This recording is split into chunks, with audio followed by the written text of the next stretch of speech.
After World War II, from 1941 to 1948, in a span of 8 years, 259 terrorist attacks were conducted by Jewish terrorists, by many organizations, Ignun, Stern Gang, Haganah, and we know of the famous bombing of King David Hotel, which took place on the 22nd of July 1946. They were conducted by Ignun under the leadership of Menachem Begin, in which 91 innocent people were killed, out of which 28 were British, 41 were Arabs, 17 Jews and 5 others. The Ignun group, they dressed up as Arabs to show as though Muslims did the bombing.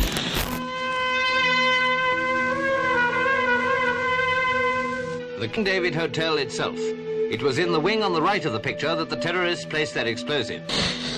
And the person responsible was Menachem Begin. And it was the biggest terrorist attack against the history of British Mandate, in which 91 people were killed. And at that time, Menachem Begin, he was called as terrorist number 1 by the British government. Later on, after a few years, he becomes the Prime Minister of Israel. And later on, after a few years, he gets the Nobel Prize for Peace. Imagine, a person who has killed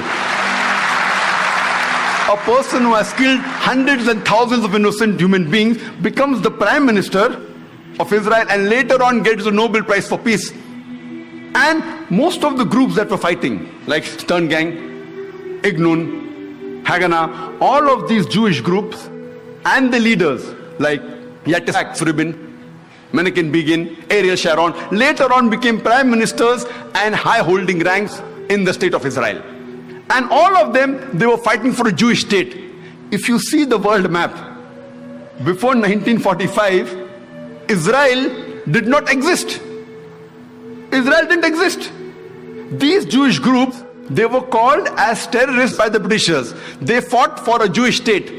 Later on, with power, they grabbed the land and they kicked the Palestinians out. And now these same people are calling the same Palestinians who are fighting for a more just cause, for getting the land back. And they are labeled today as terrorists by the Israelis. Imagine, Hitler incinerated 6 million Jews.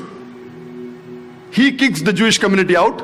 Why should they come to Palestine? The Palestinians, they welcome the cousins with open hands. If they should take a land, they should go back to Germany. They should go back to Europe.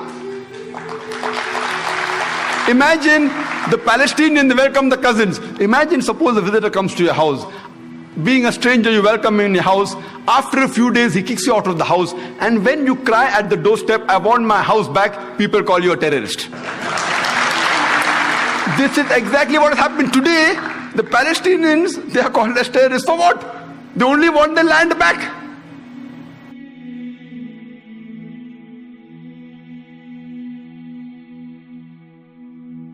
So I feel that people like Donald Trump, they prove the Quran right. Allah says in Surah Furqan chapter number 25 that there will be an enemy from Muhammad Sallallahu Alaihi Wasallam. And since Muhammad Sallallahu Alaihi Wasallam, his message is going to be till eternity, they are bound to be critics and enemies of Islam and of Prophet Muhammad. So these people are proving the Quran right, because in spite of all these things, Islam is spreading. Allah says in the Quran, in Surah Imran chapter 3 verse 54, Allah says, Makaru makarallah wallahu khairul makirin. They plan and plotted, Allah too plan. Allah is the best of planner. If you see after 9/11, the media war on Islam and throughout the world, normally people should think that now Islam should perish, na'uzubillah. They cannot. But we find that more people want to know what kind of religion is this. And we find that in USA alone, in a span of about 9 months after 9/11, 34,000 Americans accepted Islam. In Europe alone, in a span of 10 months after 9/11, more than 20,000 Europeans accepted Islam.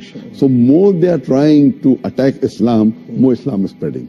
I believe that such type of people, in the long run, it is benefit for Islam.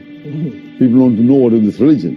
And whenever people attack Islam, and you find that in the long run, it benefits Islam.